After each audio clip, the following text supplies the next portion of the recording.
नमस्कार प्यारे विद्यार्थियों। जैसा कि हमने हमारी पिछली वीडियो क्लास में देखा कि चालकता के आधार पर यानी कंडक्टेंस के बेस पर अपन ने पदार्थों को तीन भागों में कैटेगराइज किया था, जिसमें अपन ने कंडक्टर के बारे में पढ़ा, सेमीकंडक्टर के बारे में पढ़ा और इंसुलेटर के बारे में पढ़ा।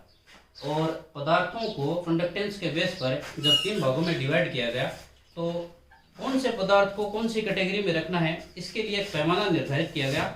उस पैमाने का नाम दिया था अपन ने चालकता, या फिर अपन इसको बोलते हैं विशिष्ट चालकत्व।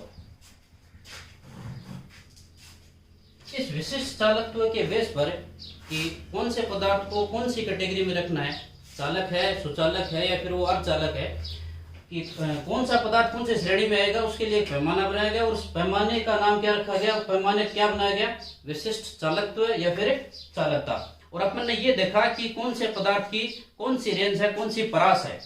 अपन ने देखा कि इस विशिष्ट चालकता के बेस पर पदार्थ को तीन भागों में बांटा अपन ने। पहला था चालक यानी कंडक्टर, दूसरी कैटेगरी है कुचालक यानी इंसुलेटर, और जो तीसरी कैटेगरी अपन ने बनाई वो थी अर्धचालक यानी सेमीकंडक्टर।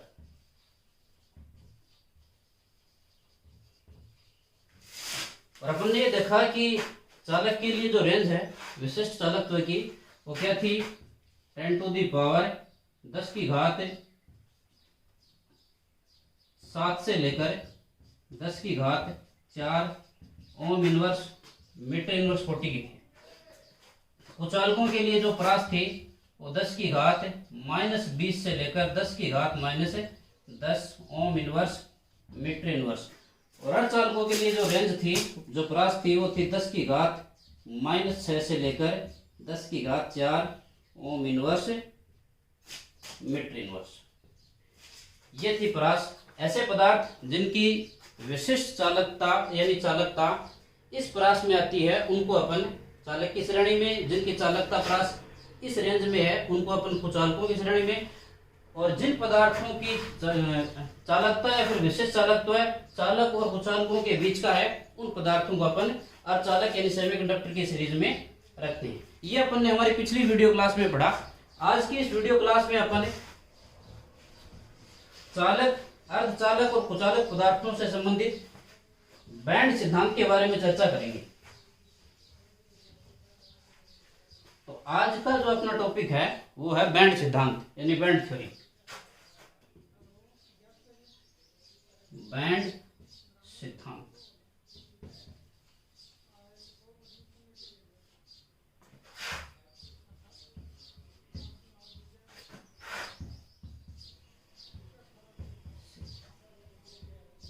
ये बैंड वो शादी ब्याह वाला बैंड नहीं है अभी। ये बैंड का मतलब है पट्टी। इस प्रकार से बैंड सिद्धांत का जो बेस है, आधार है, वो अपन ने कक्षा 11 में पढ़ा। अपन ने कक्षा 11 के अंदर एक और थ्योरी पढ़ के आए अपन, जिसे अपन बोलते हैं MOT यानी मॉलिक्यूलर ऑर्बिटल थ्योरी। इसमें अपन ने क्या पढ़ा कि जब परमाणु से अणु बनता है तो परमाणु के जो परमाणु कक्षक हैं या एटॉमिक ऑर्बिटल हैं वो आपस में मिलते हैं और परमाणु मिलकर के अणु बना लेते हैं, और अणु के अंदर बनते हैं आणविक कक्षक यानी मॉलिक्यूलर ऑर्बिटल।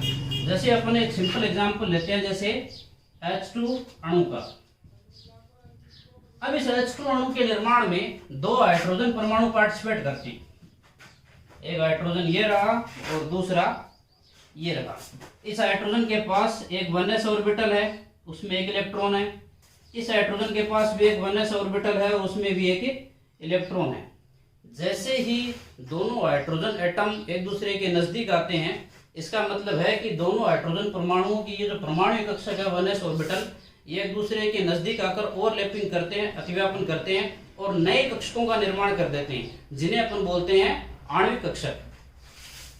दोनों हाइड्रोजन एक दूसरे के नजदीक आए, H2 अणु का निर्माण हुआ, परमाणु कक्षक भी एक दूसरे के नजदीक आए, परमाणु कक्षकों के मिलने से आणविक कक्षक बन गए।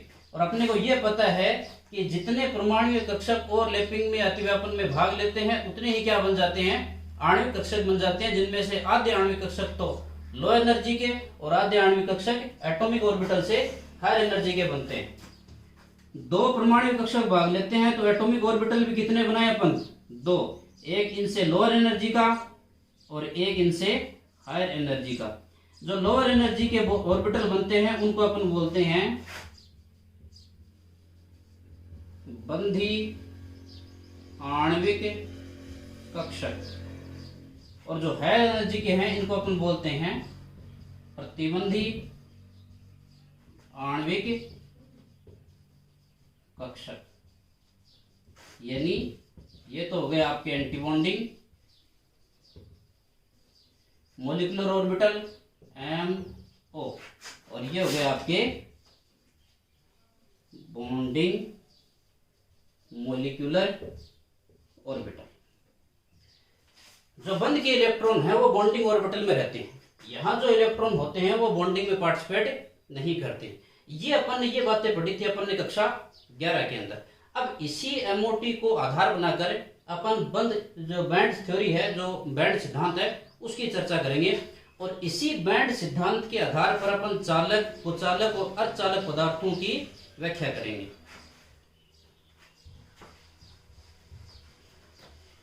बैंड सिद्धांत ये कहता है कि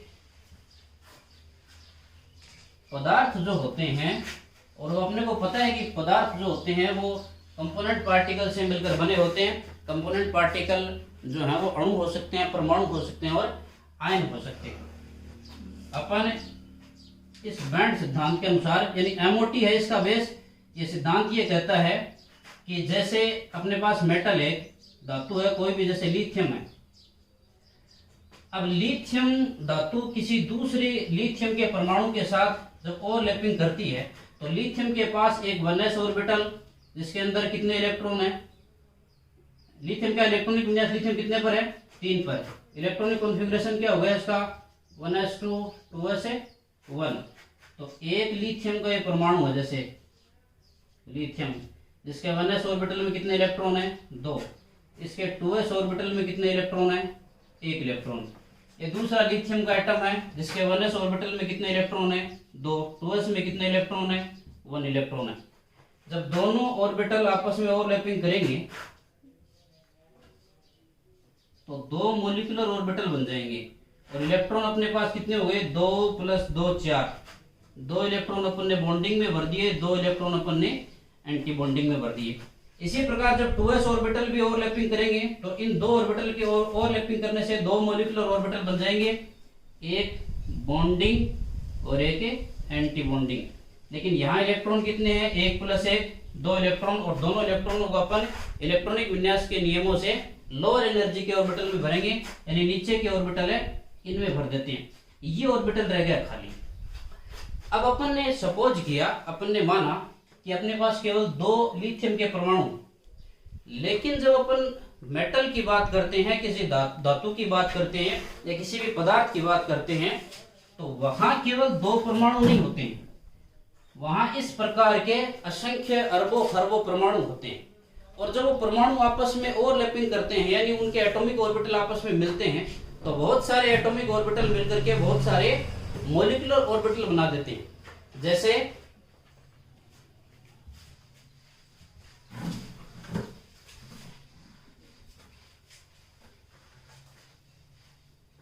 इस तरफ ये लिथियम के बहुत से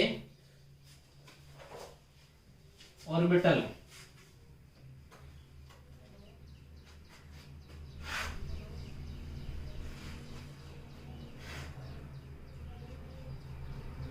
इस तरफ भी लिथियम के बहुत से ऑर्बिटल हैं, यानी कुछ लिथियम एटम इस तरफ है और कुछ लिथियम एटम इस तरफ है, और ये लिथियम एटम आपस में क्या करेंगे, ओवरलैपिंग करेंगे। और ओवरलैपिंग मूल रूप से कर कौन रहा है, ओवरलैपिंग कर रहे हैं इनके एटॉमिक ऑर्बिटल, यानी 1s और 2s। अब जब ये ओवरलैपिंग करेंगे तो मान लेते हैं अपन कि 20 ऑर्बिटल इस तरफ हैं और 20 ऑर्बिटल इस तरफ हैं, तो 20 और 20 टोटल 40 हो गए। तो मोलिकुलर ऑर्बिटल भी कितने बनेंगे, 40 ही बनेंगे। लेकिन 40 में से 20 तो लोअर एनर्जी के और 20 हायर एनर्जी के। लेकिन इस बार इनकी संख्या बढ़ने से जो मॉलिक्यूलर ऑर्बिटल बनेंगे उनकी संख्या भी बढ़ जाएगी। जैसे एक मॉलिक्यूलर ऑर्बिटल, दूसरा मॉलिक्यूलर ऑर्बिटल, तीसरा मॉलिक्यूलर ऑर्बिटल, चौथा मॉलिक्यूलर ऑर्बिटल, इस प्रकार से मॉलिक्यूलर ऑर्बिटल बन जाते हैं। 10 नीचे बन गए और इतने के इतने 10 ही ऊपर बन जाएंगे। 2 3 4 5 6 7 8 9 10 इस प्रकार। अब अपन ने केवल माना है कि 20-20 एटम लिए अपन ने, जबकि जब अपन लिथियम धातु की बात करते हैं या और किसी धातु की बात करते हैं या किसी अन्य पदार्थ की बात करते हैं तो वहां परमाणु, अणु या आयन या कंपोनेंट पार्टिकल केवल 20 नहीं होते हैं। वहां कंपोनेंट पार्टिकल जो होते हैं वो अरबों खरबों की संख्या में होते हैं या अवोगाद्रो संख्या के अनुसार होते हैं। तो जब बहुत सारे एटम आपस में ओवरलैपिंग करेंगे या फिर बहुत सारे एटॉमिक ऑर्बिटल आपस में ओवरलैपिंग करेंगे तो असंख्य संख्या में ही मॉलिक्यूलर ऑर्बिटल जो लोअर एनर्जी के हैं बॉन्डिंग ऑर्बिटल वो बनेंगे और असंख्य संख्या में ही यानी बहुत ज्यादा संख्या में एंटी बॉन्डिंग ऑर्बिटल बनेंगे। अब जब संख्या ज्यादा हो जाती है तो ऑर्बिटल क्या करते हैं, जो मॉलिक्यूलर ऑर्बिटल हैं ये एक दूसरे के नजदीक आ जाते हैं। ये बात बिल्कुल वैसे ही जैसे एक कमरे के अंदर अपन ने 10 व्यक्तियों को रखा तो उनके बीच की जो डिस्टेंस थी वो ज्यादा थी। उसी कमरे में अपन जब अपन 20 व्यक्तियों को रख देते हैं तो फिर उनके बीच की जो डिस्टेंस है वो क्या होने लगती है, कम हो जाती है। और जैसे जैसे कमरे के अंदर व्यक्तियों की संख्या बढ़ती जाती है उनके बीच की जो दूरी है वो क्या हो जाती है, घटती जाती है। यहाँ पर भी बिल्कुल वैसा ही हुआ। ऑर्बिटल की संख्या ज्यादा होने से ये जो मॉलिक्यूलर ऑर्बिटल बन रहे हैं इन मॉलिक्यूलर ऑर्बिटल के बीच का जो एनर्जी गैप है, बीच का जो अंतर है, इनके बीच की जो डिस्टेंस है वो बहुत ही कम हो जाती है और सारे ऑर्बिटल एक दूसरे से सट जाते हैं। बॉन्डिंग ऑर्बिटल जो हैं वो सारे के सारे एक दूसरे से सटे हुए बनते हैं और आपस में चिपक करके, आपस में सट करके एक कंटिन्यूअस बैंड का निर्माण कर देते हैं। इस प्रकार असंख्य संख्या में मॉलिक्यूलर ऑर्बिटल जो है वो एक दूसरे से चिपक गए और इस एक पट्टी को यानी असंख्य जो मॉलिक्यूलर ऑर्बिटल बने हैं, मॉलिक्यूलर ऑर्बिटल के 1 बाय 1 जुड़ने से जो एक ये पट्टी बनती है, इस पट्टी को बोला जाता है बैंड। ये एक बैंड है। इसी प्रकार जो एंटी बॉन्डिंग ऑर्बिटल, जितने मॉलिक्यूलर और जितने बॉन्डिंग मॉलिक्यूलर ऑर्बिटल बनेंगे उतने के उतने ही एंटी बॉन्डिंग बनेंगे। तो उसी जिस प्रकार से कम ऊर्जा का एक बैंड बना है उसी प्रकार एक हायर ऊर्जा का भी बैंड बनेगा। ये हायर एनर्जी का एक बैंड बन गया जिसमें ऑर्बिटल हैं, ये ऑर्बिटल भी एक दूसरे से सटे हुए हैं। इस प्रकार से ये जो ऑर्बिटल है इनके अंदर है इलेक्ट्रॉन। किसी भी मेटल की बात करते हैं या किसी कंडक्टर की बात करें, अपन इंसुलेटर की बात करें, सेमीकंडक्टर की बात करें, इलेक्ट्रॉन तो है ही उनमें। और ये इलेक्ट्रॉन सबसे पहले भरे जाएंगे बॉन्डिंग में, उसके बाद भरे जाएंगे एंटी बॉन्डिंग में। अगर ये फुल हो जाते हैं, ये भर जाते हैं, उसके बाद इलेक्ट्रॉन बचते हैं तो वो ऊपर जाएंगे। यदि जब तक यहाँ जगह है तब तक इलेक्ट्रॉन नीचे ही फुलफिल करेंगे अपन, तो इनमें भी इलेक्ट्रॉन भरे जाते हैं।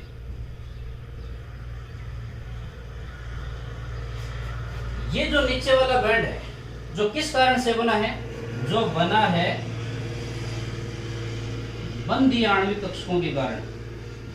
बंधी आणविक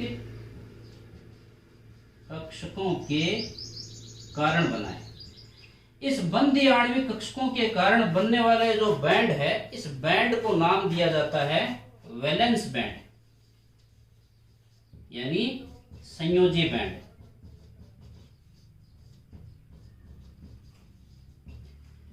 और एंटी बॉन्डिंग यानी प्रतिबंधी आणविक कक्षकों के कारण ये जो एक सतत बैंड बनता है, कंटिन्यूअस बैंड बना है, इस बैंड को नाम दिया जाता है कंडक्टर बैंड यानी चालन बैंड। और अर्धचालक, कुचालक और सेमी कंडक्टर यानी अर्धचालक, कुचालक और सुचालक की जो एक्सप्लेनेशन है वो इन्हीं बैंड्स के अंदर छिपी हुई है। बैंड थ्योरी क्या कहती है?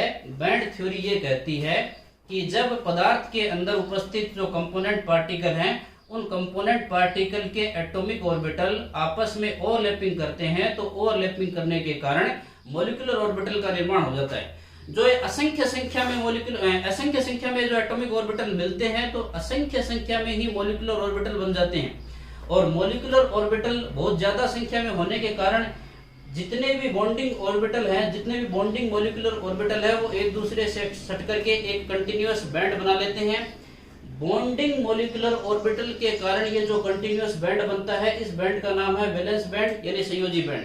इसी प्रकार एंटी बॉन्डिंग मॉलिक्यूलर ऑर्बिटल के कंटिन्यूअस होने के कारण या सतत जुड़ने के कारण ये जो बैंड बनता है, उस बैंड का नाम है चालन बैंड या कंडक्टर बैंड। और बैंड थ्योरी की सीधा सीधा स्टेटमेंट ये है कि ऐसे पदार्थ जिनमें इस चालन बैंड के अंदर यानी इस कंडक्टर बैंड के अंदर इलेक्ट्रॉन होंगे, तो वो पदार्थ इलेक्ट्रिकली जो है विद्युत धारा का प्रवाह कर सकेगा यानी सुचालक होगा। और यदि इस चालन बैंड में इलेक्ट्रॉन नहीं है तो फिर पदार्थ विद्युत धारा का चालन नहीं कर पाएगा।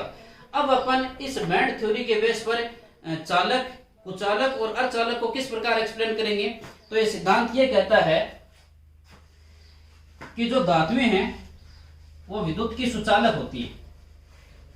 धातुएं जो होती हैं वो विद्युत की सुचालक होती हैं। सुचालक क्यों होती है? इस थ्योरी का कहना यह है कि धातुओं के अंदर ये जो चालन बैंड और जो संयोजी बैंड हैं, ये दोनों बैंड आपस में ओवरलैप्ड होते हैं, आपस में मिले हुए रहते हैं। और दोनों बैंड के बीच का ये जो एनर्जी गैप है, ये इस एनर्जी गैप को अपन बोलते हैं वर्जित ऊर्जा अंतराल। वर्जित ऊर्जा अंतराल। बैंड थ्योरी या बैंड सिद्धांत ये कहता है कि धातुओं के अंदर चालन बैंड और संयोजी बैंड के बीच का ये जो वर्जित ऊर्जा अंतराल है डेल्टा ई, इसका मान कितना होता है? 0 होता है। यानी धातुओं की कंडीशन इस प्रकार की है, जैसे ये चालन बैंड और ये संयोजी बैंड। चालन बैंड और संयोजी बैंड आपस में ओवरलैप रहते हैं, यानी एक दूसरे में मिले होते हैं। इस प्रकार से ये जो भाग है, जो मैंने लाइनदार या छायांकित किया है, ये वो भाग है जहां से दोनों बैंड यानी ऊपर वाला चालन बैंड और नीचे वाला संयोजी बैंड आपस में एक दूसरे के अंदर प्रविष्ट हो गए हैं, अतिव्यापित हो गए हैं, ओवरलैप्ड हो गए हैं। संयोजी बैंड में धातुओं का जो संयोजी बैंड है वो फुलफिल होता है, इलेक्ट्रॉनों से भरा होता है। और इस संयोजी बैंड के इलेक्ट्रॉन जो है, जब दोनों बैंड संयोजी बैंड और चालन बैंड आपस में मिलते हैं, इसका मतलब ये हो गया कि यहाँ चालन बैंड में जो इलेक्ट्रॉन थे या संयोजी बैंड में जो इलेक्ट्रॉन थे, वो इलेक्ट्रॉन अब इस चालन बैंड के अंतर्गत भी हैं। और बैंड थ्योरी ये कहती है कि ऐसे पदार्थ जिनके चालन बैंड में इलेक्ट्रॉन होते हैं, वो पदार्थ विद्युत के सुचालक होते हैं, यानी वो कंडक्टर होते हैं। तो धातुओं के अंदर या सुचालकों के अंदर चालन बैंड और संयोजी बैंड के बीच का ये जो ऊर्जा अंतराल है, जिसे अपन बोल रहे हैं वर्जित ऊर्जा अंतराल, इस वर्जित ऊर्जा अंतराल का मान कितना होता है? 0 होता है। इसका मतलब ये है कि धातुओं के अंदर या सुचालकों के अंदर चालन बैंड और संयोजी बैंड और चालन बैंड आपस में ओवरलैप्ड होते हैं, अतिव्यापित होते हैं। और प्रत्येक ताप पर, हर ताप के ऊपर धातुओं के अंदर इस चालन बैंड में आपको इलेक्ट्रॉन मिल जाते हैं। इसी कारण धातुएं प्रत्येक ताप पर विद्युत की क्या होती हैं? सुचालक होती है। जबकि अर्धचालकों में क्या होता है या कुचालकों में क्या होता है? जबकि कुचालकों के अंदर ये तो है चालन बैंड, ये तो हो गया आपका संयोजी बैंड, और ये हो गया आपका चालन बैंड। कुचालकों में संयोजी बैंड और चालन बैंड के बीच का जो एनर्जी गैप है, जिसे अपन बोल रहे हैं वर्जित ऊर्जा अंतराल। इस वर्जित ऊर्जा अंतराल का जो मान है वो होता है डेल्टा ई। वर्जित ऊर्जा अंतराल is greater than 6 electron volt. ये कंडीशन कहाँ है? ये कंडीशन है कुचालक पदार्थों के अंदर। संयोजी बैंड और चालन बैंड आपस में ओवरलैप्ड होते हैं, आपस में एक दूसरे में मिले हुए रहते हैं। यह अवस्था कहाँ है? यह अवस्था है सुचालकों के अंतर्गत।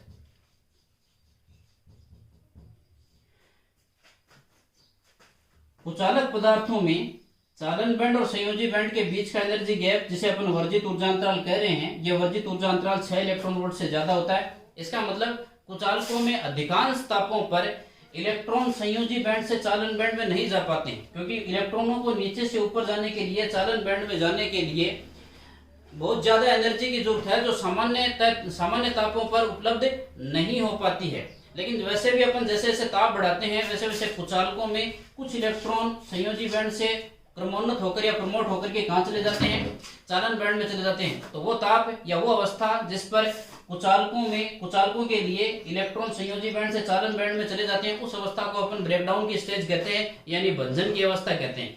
और तीसरा है अपना कुचालक। तो बैंड सिद्धांत ये कहता है कि कुचालक जो अर्धचालक हैं, उन अर्धचालकों की जो चालकता है वो सुचालक और कुचालकों के बीच की है। तो अर्धचालकों के अंदर क्या होता है, अर्धचालकों में सेमीकंडक्टर के अंदर जो वर्जित ऊर्जा अंतराल का मान होता है डेल्टा ई, उसकी वैल्यू होती है 1 इलेक्ट्रॉन वोल्ट। 1 इलेक्ट्रॉन यानी इलेक्ट्रॉनों को नीचे से ऊपर जाने के लिए, संयोजी बैंड से चालन बैंड में जाने के लिए 1 इलेक्ट्रॉन वोल्ट ऊर्जा की आवश्यकता है। ये जो ऊर्जा है ये कमरे के यहाँ परम शून्य ताप 0 केल्विन के ऊपर तो प्राप्त नहीं हो पाती है इलेक्ट्रॉनों को। तो अर्धचालकों में क्या होता है, परम शून्य ताप 0 केल्विन के ऊपर तो इलेक्ट्रॉन सारे के सारे इस संयोजी बैंड में रहते हैं, लेकिन जैसे ही अपन अर्धचालक पदार्थों को कमरे के ताप पर लेकर आते हैं तो कमरे के ताप पर इतनी ऊर्जा आसानी से अवेलेबल हो जाती है और इलेक्ट्रॉन क्या करते हैं, ऊर्जा पाकर के संयोजी बैंड से कहां पहुंच जाते हैं, चालन बैंड में पहुंच जाते हैं। यानी कमरे के ताप पर इलेक्ट्रॉन यहां से इस चालन बैंड में पहुंच गया। और बैंड थ्योरी ये कहती है कि चालन बैंड में अगर इलेक्ट्रॉन है तो पदार्थ विद्युत का सुचालक होगा या विद्युत धारा को प्रवाहित करने में सक्षम होगा। तो ये हो गया आपका बैंड सिद्धांत। बैंड थ्योरी क्या थी, बैंड थ्योरी ये है, बैंड सिद्धांत ये है, इसका आधार है मॉलिक्यूलर ऑर्बिटल थ्योरी, यानी अणु कक्षक सिद्धांत, जो अपन ने कक्षा 11 में पढ़ा। ये सिद्धांत ये कहता है कि पदार्थों में उपस्थित जो कंपोनेंट पार्टिकल हैं या जो परमाणु हैं वो आपस में एक दूसरे के साथ अतिव्यापन करते हैं, एक दूसरे के साथ मिलते हैं। और जब परमाणु मिलते हैं इसका मतलब उनके जो एटॉमिक ऑर्बिटल हैं वो एटॉमिक ऑर्बिटल भी आपस में ओवरलैपिंग करते हैं। एटॉमिक ऑर्बिटल की ओवरलैपिंग से मॉलिक्यूलर ऑर्बिटल बन जाते हैं।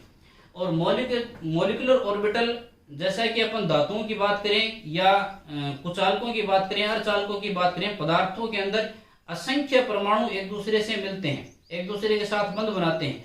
तो जब असंख्य परमाणु एक दूसरे के साथ बंध बना रहे हैं तो असंख्य एटॉमिक ऑर्बिटल भी आपस में एक दूसरे के साथ ओवरलैपिंग करते हैं। तो बहुत ज्यादा संख्या में अगर एटॉमिक ऑर्बिटल ओवरलैपिंग करेंगे तो बहुत ज्यादा संख्या में मॉलिक्यूलर ऑर्बिटल बनेंगे और उतनी ही संख्या में एंटी बॉन्डिंग मॉलिक्यूलर ऑर्बिटल बनेंगे। तो बॉन्डिंग मॉलिक्यूलर ऑर्बिटल आपस में एक दूसरे के साथ जुड़ करके एक कंटिन्यूअस बैंड बना लेते हैं, जिसे अपन बोलते हैं वैलेंस बैंड यानी संयोजी बैंड। इसी प्रकार जो एंटी बॉन्डिंग मॉलिक्यूलर ऑर्बिटल हैं वो भी आपस में एक दूसरे के साथ सट करके एक सतत यानी कंटिन्यूअस बैंड बना लेते हैं, जिसे अपन बोलते हैं चालन बैंड। तो बैंड बन जाते हैं दो और सारा खेल इन्हीं बैंड्स का है।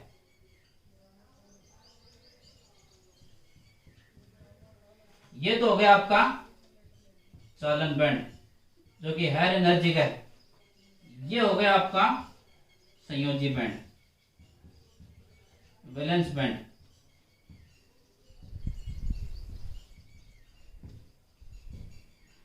दोनों के बीच का जो एनर्जी गैप है उसे अपन कह रहे हैं यहां पर वर्जित ऊर्जा अंतराल। ये तो है बैंड थ्योरी। बैंड थ्योरी का दूसरा स्टेटमेंट ये है, वो ये कह रहा है कि अगर किसी पदार्थ के चालन बैंड में अगर इलेक्ट्रॉन मौजूद है, इस चालन बैंड के अंदर किसी भी तरीके से अगर इलेक्ट्रॉन पहुंच गया तो फिर पदार्थ विद्युत का सुचालक होगा।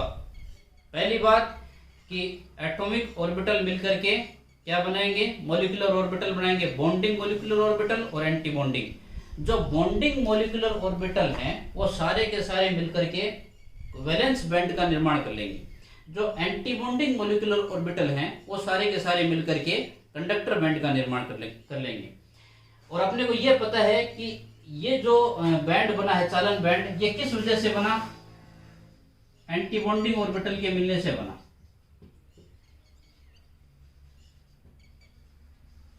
एंटी बॉन्डिंग का मतलब है बंध के विपरीत। इसका मतलब यहां जो इलेक्ट्रॉन है वो बंध निर्माण में भाग नहीं लेते हैं, वो बंध से क्या हो जाते हैं, फ्री हो जाते हैं, मुक्त हो जाते हैं। संयोजी बैंड से अगर इलेक्ट्रॉन यहाँ पहुंच गया, इसका मतलब है कि ये इलेक्ट्रॉन अब क्रिस्टल के अंदर या धातु के अंदर फ्री इलेक्ट्रॉन हो गया, या पदार्थ के अंदर ये इलेक्ट्रॉन फ्री इलेक्ट्रॉन हो गया। और जैसे अपन पदार्थ के ऊपर पोटेंशियल लगाते हैं, पोटेंशियल डिफरेंस लगाते हैं, वैसे ही इलेक्ट्रॉन जो है वो ऋणात्मक इलेक्ट्रोड की धनात्मक इलेक्ट्रोड की ओर क्या करने लगता है, गति करने लगता है, और पदार्थ क्या दर्शाने लगता है, विद्युत के प्रति सुचालकता दर्शाने लगता है।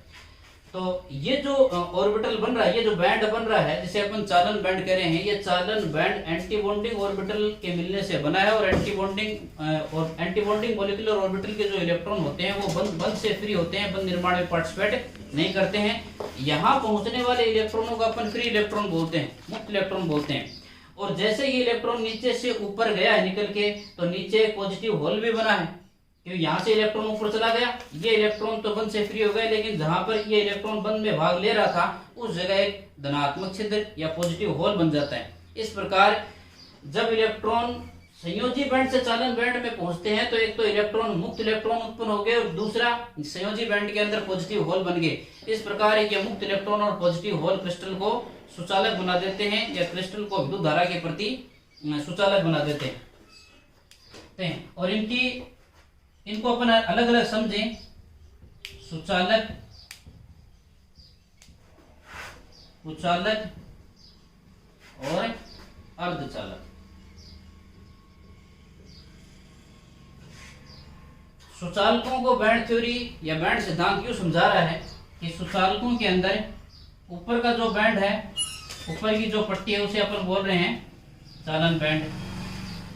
बैंड थ्योरी ये कह रही है कि सुचालकों के अंदर ये जो चालन बैंड और ये जो संयोजी बैंड होते हैं, ये आपस में एक दूसरे के अंदर प्रविष्ट करे रहते हैं, मिले हुए रहते हैं। इसका मतलब ये हो गया कि जो इलेक्ट्रॉन यहां संयोजी बैंड में है, वो इस चालन बैंड में भी तो है, ऊपर वाले में।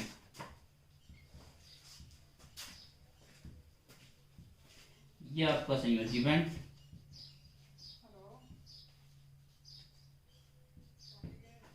ये जो इलेक्ट्रॉन है ये है तो मूल रूप से संयोजी बैंड के, लेकिन दोनों जो बैंड है वो आपस में ओवरलैप्ड हो गए हैं। ये वो भाग है जहां दोनों बैंड एक दूसरे में मिले हुए हैं। इसका मतलब ये इलेक्ट्रॉन अगर संयोजी बैंड में है तो ये चालन बैंड में भी तो है। और बैंड थ्योरी ये कह रही है कि अगर चालन बैंड में किसी भी ताप पर किसी भी अवस्था में अगर इलेक्ट्रॉन है तो पदार्थ विद्युत का सुचालक होगा।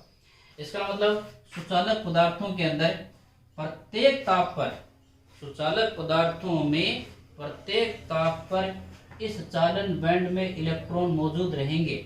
इसका मतलब सुचालक पदार्थ प्रत्येक ताप पर विद्युत धारा के प्रति सुग्राही होंगे, यानी विद्युत धारा का चालन कर पाएंगे। या ऐसे पदार्थ, ये जो पदार्थ हैं जिनके अंदर चालन बैंड और संयोजी बैंड आपस में ओवरलैप्ड रहते हैं, एक दूसरे में मिले हुए रहते हैं, ऐसे पदार्थ सुचालक होते हैं और ये प्रत्येक ताप पर विद्युत धारा को प्रवाहित कर सकते हैं या कर पाते हैं।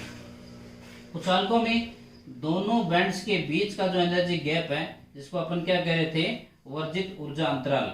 इस वर्जित ऊर्जा अंतराल का जो मान है डेल्टा ई, इसका मान 6 इलेक्ट्रॉन वोल्ट से ज्यादा होता है। इतनी जो एनर्जी है, इतनी जो ऊर्जा है, वो सामान्य ताप पर उपलब्ध नहीं हो पाती है, और इलेक्ट्रॉन संयोजी बैंड से कहाँ नहीं पहुंच पाते हैं, चालन बैंड में नहीं जा पाते हैं। लेकिन जब अपन कुचालकों का ताप बहुत ज्यादा बढ़ाएं, ताप में वृद्धि करते जाएं अपन, तो एक अवस्था ऐसी आती है जिस पर कुछ इलेक्ट्रॉन संयोजी बैंड से कहाँ पहुंच जाते हैं, चालन बैंड में पहुंच जाते हैं। और जैसे इलेक्ट्रॉन चालन बैंड में पहुंचा, इसका मतलब इनमें थोड़ा बहुत चालकता का गुण उत्पन्न हो जाता है। जिस अवस्था के ऊपर इनकी कुचालकता खत्म हो जाती है, इनमें सुचालकता का गुण आ जाता है, उस अवस्था को अपन बोलते हैं इनकी भंजन की अवस्था या ब्रेकडाउन की अवस्था। और तीसरा है अर्धचालक सेमीकंडक्टर। सेमीकंडक्टर में ये कहा गया है कि दोनों जो बैंड हैं, संयोजी बैंड और चालन बैंड के बीच का जो एनर्जी गैप है, ऊर्जा अंतराल है, इस ऊर्जा अंतराल का जो मान है डेल्टा ई का, वो अप्रोक्सीमेटली लगभग 1 इलेक्ट्रॉन वोल्ट के बराबर होता है। और ये जो इतनी ऊर्जा है, ये कमरे के ताप पर आसानी से उपलब्ध हो जाती है। तो इनको अगर परम शून्य ताप पर रखा जाए चालकों को, तो परम शून्य ताप पर तो कोई भी इलेक्ट्रॉन इस चालन बैंड में नहीं आ पाएगा। परम शून्य ताप पर तो जितने भी इलेक्ट्रॉन है वो सारे के सारे कहाँ हैं, वैलेंस बैंड के अंदर है। जैसे ही अपन परम शून्य ताप से इनको कमरे के ताप पर लाते हैं तो कमरे के ताप पर इतनी ऊर्जा आसानी से उपलब्ध हो जाती है और इलेक्ट्रॉन इस संयोजी बैंड से कहाँ पहुंच जाते हैं, चालन बैंड में पहुंच जाते हैं। और बैंड सिद्धांत ये कह रहा है कि अगर चालन बैंड में इलेक्ट्रॉन है तो पदार्थ सुचालक होगा, यानी विद्युत धारा को एक जगह से दूसरी जगह प्रवाहित करने में सक्षम होगा। तो अर्धचालकों की जो चालकता है वो इन दोनों के बीच की होती है। अर्धचालकों के अंदर चालन बैंड और वैलेंस बैंड यानी संयोजी बैंड के बीच का जो एनर्जी गैप है, ऊर्जा अंतराल है, वो कितना होता है, अप्रोक्सीमेटली 1 इलेक्ट्रॉन वोल्ट। कुचालकों के अंदर कंडक्टर बैंड और वैलेंस बैंड के बीच का जो एनर्जी गैप होता है वो ग्रेटर देन होता है कितने से, 6 इलेक्ट्रॉन वोल्ट से ज्यादा होता है। और सुचालकों के अंदर दोनों बैंड आपस में ओवरलैप्ड होते हैं, एक दूसरे में मिले हुए रहते हैं, इसलिए सुचालकों के अंदर प्रत्येक ताप के ऊपर आपको चालन बैंड में इलेक्ट्रॉन मिल जाएगा। और अगर हर ताप के ऊपर ही चालन बैंड में इलेक्ट्रॉन मौजूद है, इसका मतलब सुचालक प्रत्येक ताप पर विद्युत धारा को प्रवाहित करने में सक्षम होते हैं। तो ये हो गया बैंड सिद्धांत, और बैंड सिद्धांत के आधार पर सुचालक, कुचालक और अर्धचालक की एक्सप्लेनेशन। आई होप कि आज का जो वीडियो है आपके लिए हेल्पफुल रहा है, और मैं उम्मीद भी करता हूँ कि वीडियो के साथ साथ आपने अपने रफली जो नोट्स हैं वो तैयार किए हैं। आप अपने नोट्स को पढ़िए, आपकी जो भी समस्याएं हैं वो कमेंट बॉक्स में जाकर आप मुझे लिखकर भेज दीजिए। मैं अगले वीडियो में आपकी समस्याओं का समाधान कर दूंगा। Thanks for watching.